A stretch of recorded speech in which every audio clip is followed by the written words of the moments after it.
person who continually tells stories about confrontations they have with other people.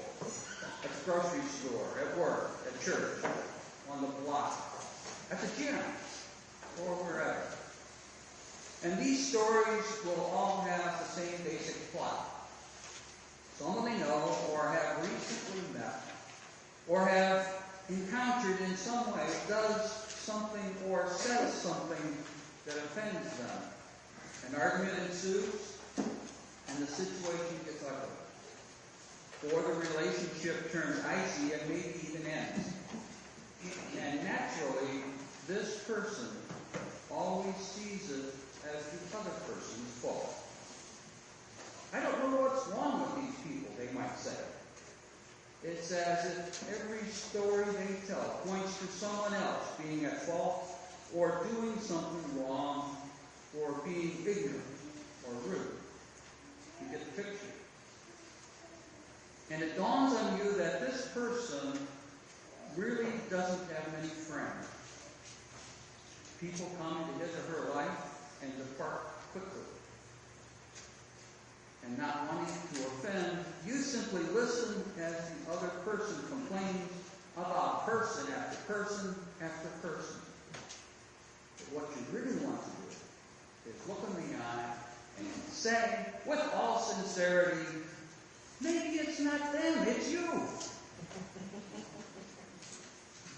You may wonder what all this has to do with the gospel we just heard.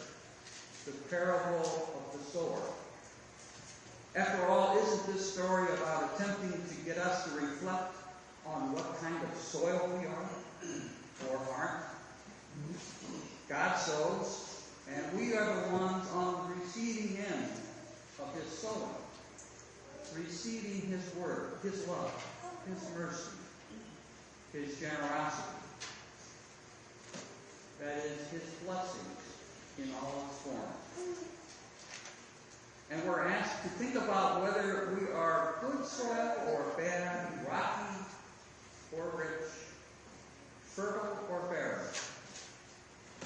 Do God's seeds grow in us, or do they wither and die? That's the whole point of the story, right?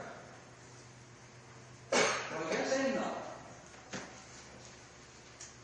Of course, we should consider what kind of soil we are. Living a life of faith is very much about allowing the living God to take root in us and flourish, bloom into a fullness of life that only God can provide. But a journey of faith does not stop there.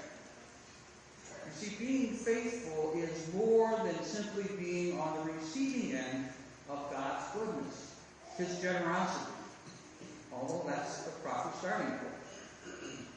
No, the deepest and most profound and most authentic kind of faith is embodied in the one who is able to not only receive from God, but give in return, pass along, or pay forward, if you prefer. Every good thing he or she receives from God. And that means that we have to consider not simply what kind of soil we are,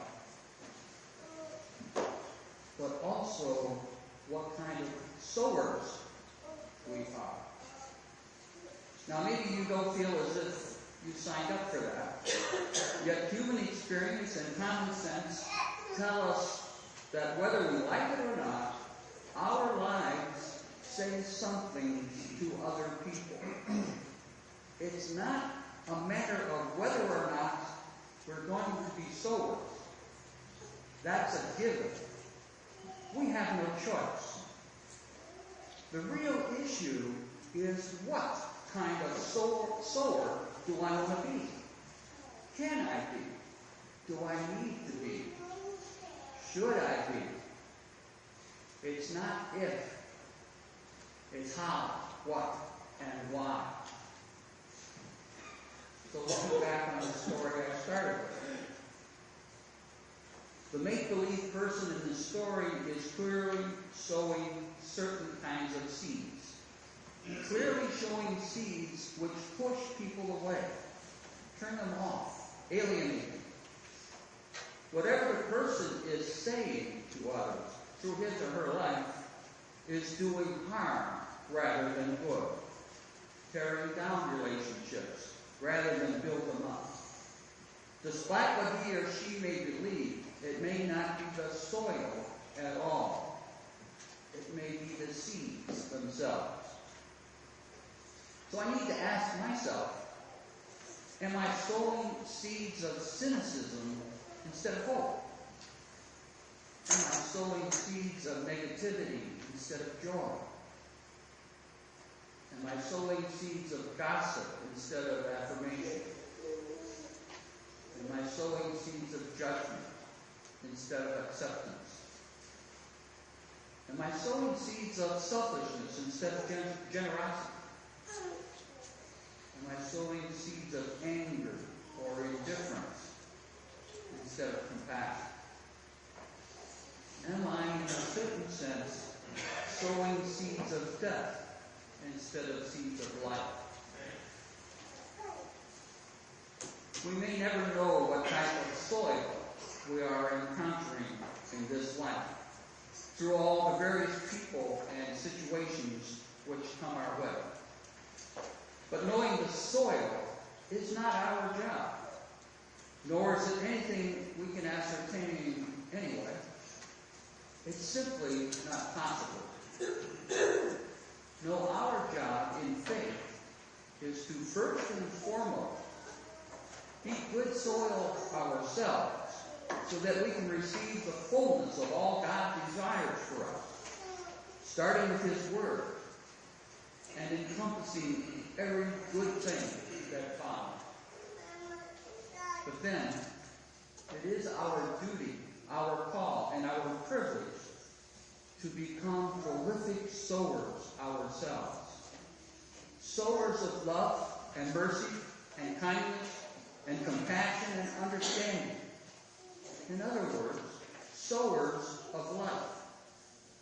The fullness of life poured out upon us and within us through the one who is life. It's really not that complicated, although it is not easy. God simply wants us to love every person and in every situation and leave the rest to Him. Some seed fell on the path. Some seed fell on rocky ground. Some fell among the thorns. But some seed fell on rich soil.